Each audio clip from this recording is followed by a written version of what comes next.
Hey Mixonite, this is Nathan, your fitness coach here. Make sure you share this video with as many people as you can, and also follow me on Instagram at Nathen.Mixon.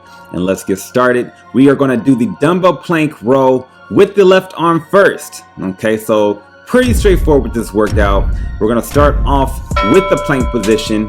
Your shoulders should be right over your wrist. If you want to lay your hand on your dumbbell, for that matter, to stabilize yourself, that's perfectly fine. But if you can't balance on your dumbbell, put your hand on the ground for the safest bet. Now, with that being said, your belly button should be sucked right into your back. Your glutes, they should be squeezed. All right, keep them tight. All right, from there, you're gonna roll your arm up and squeeze the bicep at the same time. You have about 3 more seconds for this exercise. And go ahead and take that break. Now we're just going to switch to the next side. So just keep in mind, with a dumbbell plank row, this time with the right side, the same concept is going to apply as it did to the left. What's going to happen here is that you're going to really work the lats. So if you're trying to get that hourglass shape, you're trying to build out your latissimus dorsi, get those wings, this workout is definitely going to do that, but it's also going to challenge your core. It's going to challenge your triceps, your chest, and also just your whole entire body. All right, keep your feet around double shoulder width apart. You don't have to put them together. The closer you put your feet together, the harder that workout's going to be. Okay, you want to keep your body generally squared to the ground. So if you bring them close together, you may find that one side may be lifting up a little bit higher than the other. So you have about 3 more seconds here, and go ahead and take that break. So now with this exercise, we're going to do a split squat with a hammer curl.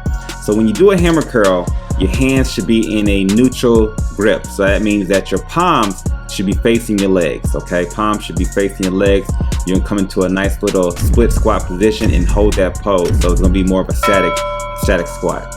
All right, so with that being said, elbows should be locked into place. Bring your shoulders back and squeeze the scapulas, and then you're gonna press them up as hard as you can. Okay, working those biceps, working the core, working those quads too as well. Okay, this is going to be really taxing because we got to go to the other side too. You have 10 seconds left. Get as many reps as you can. I want you to get quality reps though.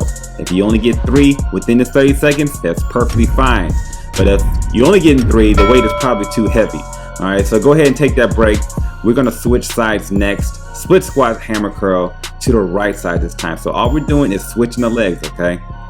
Remember to drive that weight of your body into the heel of that front foot, okay? So and then the other leg should be relatively bent too as well. The lower you go though, the harder and the more intense this workout is going to be. So always keep that in mind too as well. All right, so the curls, that's just to take your mind off the legs right there. All right, remember to engage the core. Try not to swing too much. If you do swing in, that means the weight is getting kind of heavy, or you may be just taxing out for that matter. Okay, make sure you exhale every time you do the work. So when that weight come up, I'm breathing out. I'm not holding my breath. All right, go ahead and take the break. So this time we're going to do a half squat with an alternating press. Okay, so you're going to still be engaging those legs, still going to be engaging the glutes, the core too as well. You want to bring your arms until they are parallel to the ground. Okay, put them in a 90-degree angle, and then you're going to just alter them back and forth, squeezing the scapulas together. Okay, so that's how far back I want you to be.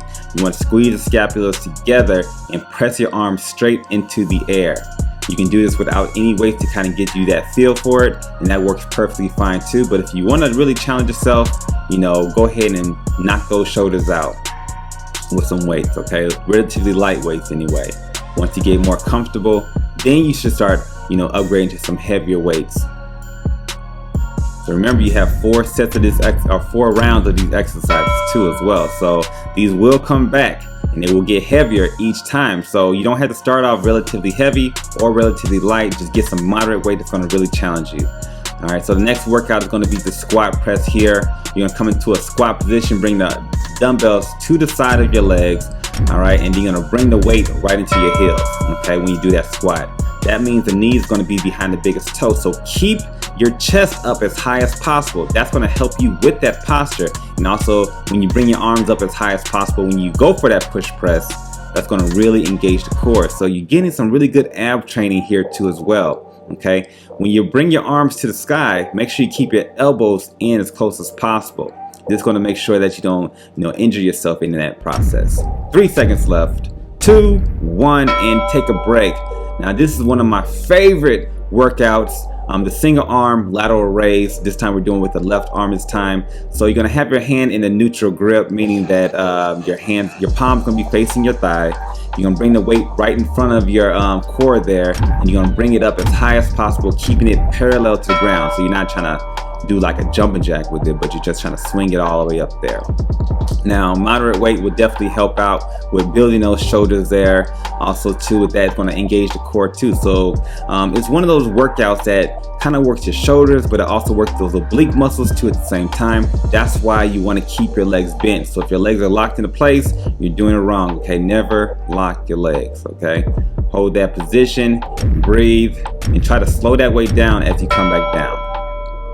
Same concept is going to apply. You can definitely see those muscles being engaged by this single arm lateral raise, this time to the right side. All right, so switch those weights. If you have heavy weights, remember, start off light. Okay, if you get stronger and you get through the 4 sets with that same weight, then you can start upgrading. Okay, so let's go.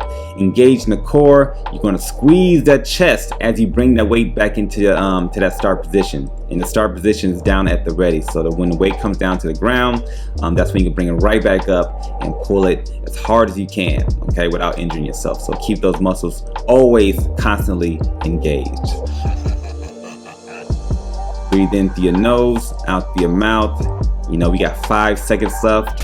3, 2, 1. Good job. We are to go into the bridge and chest press. Bridge and chest press. Okay, so it's gonna work the glutes and it's gonna work the chest at the same time. Okay, so it's important when you're doing this exercise to keep the core engaged, because when you keep the core engaged, that's going to allow you to squeeze those glutes. Okay, it's also going to work the hamstrings too. So we're going to hold that position and we're going to work that deep lower chest right there. Bring your arms until they touch the ground and then squeeze it back up to the top. When you're squeezing, you're trying to put your chest together, okay? So without touching the weights. That's definitely going to help there and also increase the better posture. This actually looks very uncomfortable, but it is a comfortable position, all right? Just remember to always engage those glutes at the same time. 2, 1, and break. Now we have the last exercise here, the kneeling tricep extension. Now this is a tough workout. It looks easy, but it's really tough. The first thing you're gonna do is come down to your knees and make sure you're on your toes, okay? Just gonna keep you from straining out your legs there. And also too with that, you can bring your arms until they're even with your ears. All right, when you bring the weight down to get the rep in, make sure your arms form a 90-degree angle. If it comes lower than a 90-degree angle, you're going down way too low and you may strain your elbow. So take your time with this one. Start off with lightweight. Once you get very comfortable, then you feel like you can do heavier weight. That's going to definitely help you optimize this exercise here. It's going to engage not only the triceps, but also the core and the glutes too as well. So make sure you stabilize your body. You have about 3 more seconds left. 2, 1, and take that break and get ready for round 3. If you want more exercises like this, make sure you click in the top right hand corner for more exercises. Subscribe to my channel. Follow me on Instagram too as well. And if you want more workouts like this, make sure you comment down below and let me know what your thoughts are. Peace.